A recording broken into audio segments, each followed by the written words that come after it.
حکوومەت لە بواری پەروەردە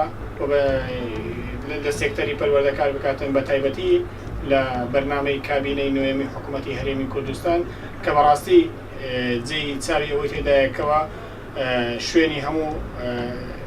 کارەکانی تدا ببیتەوە هەم لە بواری پەروەردە هەم لە بواری کارکردنی کارەبا کەوا شێوازی کارەبا ئەوەی هەیە ئێستا چاکتر بکرێتن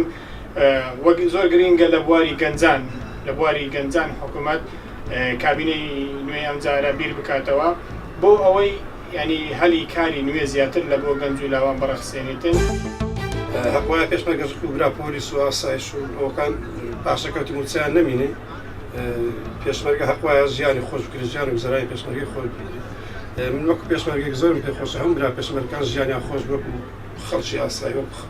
هەموو خەڵکانی دی پێشمەرگە ژیانی خۆش بکرێت. من لە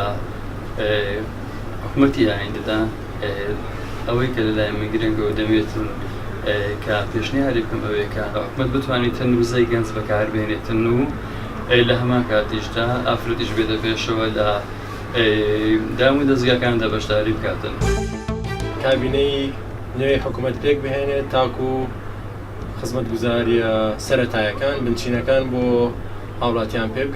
پێک بهێنێت و کارەبا ئاو خزمەتگوزاری گواستنەوە ئەوانەی کە پێویستی پێە هاوڵاتی کە ژیانی ڕۆژانەی پێ بەڕێوە بچێت چونکە حالیەن هەموو شتێک چاوی لە دەستی حکوومەتە هەمووی بازار وەستاوە ئیش و کار وەستاوە.